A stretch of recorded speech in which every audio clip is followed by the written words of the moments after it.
ज़ुरैन निज़ामानी का एक article publish होता है एक्सप्रेस ट्रिब्यून में, उसके बाद उसे रिमूव कर दिया जाता है। सोशल मीडिया पर एक स्पेसिफिक स्कूल ऑफ थॉट, एक स्पेसिफिक पॉलिटिकल पार्टी के सपोर्टर्स बगले बजा रहे हैं कि जी कैसा सब निज़ाम को नंगा करके रख दिया। मैं गारंटी से कह सकता हूं कि उनमें से किसी एक ने भी वो आर्टिकल नहीं पढ़ा होगा। अगर आपने वो आर्टिकल पढ़ा होता तो शायद आप ये बगले ना बजा रहे होते। अगर आपने वो आर्टिकल पढ़कर उसे समझा होता तो शायद आपको पता चलता कि उसमें ज़ुरैन या जो राइटर है वो क्या कन्वे करना चाह रहा है। वो सिंपली उस गैप को डिफाइन कर रहा है जो जेन-ज़ी का और जो बुजुर्ग हैं उनके दरमियान में बन चुका है। मतलब एक जनरेशन गैप को वो कन्वे कर रहा है कि जो जनरेशन गैप है वो किस तरह से अब जो जेन-ज़ी है वो उसे एक्सेप्ट नहीं कर रही। ठीक है? ना ही वो जो उनके पेरेंट्स हैं वो एक्सेप्ट कर रहे हैं, ना बड़े बुजुर्ग एक्सेप्ट कर रहे हैं, ना जेन-ज़ी एक्सेप्ट कर रही है। मतलब तुम लोग जिस तरह से पैट्रियोटिज्म की तारीफ करते हो, अब जेन-ज़ी को वो समझ में नहीं आती। वो कहते हैं कि जी इक्वल राइट्स होने चाहिए, डेवलपमेंट होनी चाहिए, इंफ्रास्ट्रक्चर होना चाहिए। तुम पाबंदियां लगाते हो, वो पाबंदियां तोड़ना चाहती है। तुम अगर स्कूल्स और कॉलेजेस में जाकर बताते हो कि मुल्क बहुत अच्छा है तो उनको समझ नहीं आता जब तक वो खुद से नहीं देखेंगे, जब तक मुल्क उन्हें कुछ गेट बैक नहीं देगा, वो मुल्क से प्यार नहीं कर सकते। इसी वजह से वो खामोशी से ही मुल्क छोड़कर जा रहे।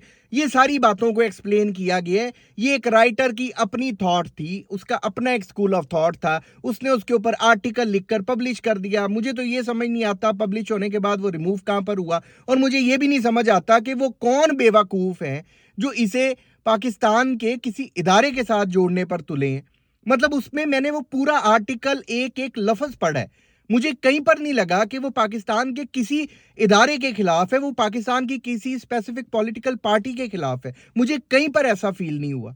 लेकिन अब जो बगले बजाकर सोशल मीडिया पर और एक स्पेसिफिक पार्टी, आपको पता है मैं किस पार्टी की बात कर रहा हूं, आपको पता है मैं किस पॉलिटिकल पार्टी के सपोर्टर्स की बात कर रहा हूं, वो क्यों इस बात पर जोर देते हैं, वो क्यों अपने लोगों को एक ट्रक की बत्ती के पीछे लगा देते हैं, वो क्यों अपने लोगों को बेवकूफ बनाते हैं। मतलब और मैं मुझे ये समझ नहीं आता कि चलो ठीक है यार, एक बहुत बड़ी पार्टी के आप सपोर्टर्स हो, ठीक है, आप ब्लाइंड फॉलो करते हो, आपके लीडर्स ने आज तक जो बातें की आपने ब्लाइंड फॉलो किया।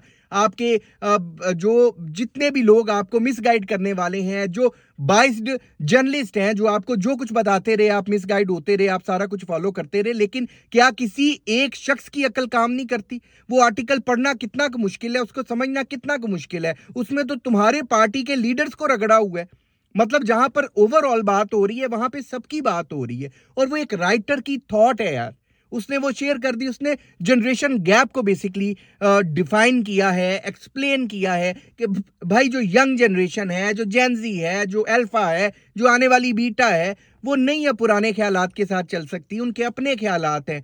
ठीक है, आप लोग वो पढ़ो जो समझ में आता है, ठीक है, नहीं समझ में आता उस पर कुछ करना है तो करो, नहीं करना ना करो। लेकिन इसको एक प्रोपेगेंडा की शक्ल क्यों दी जा रही है?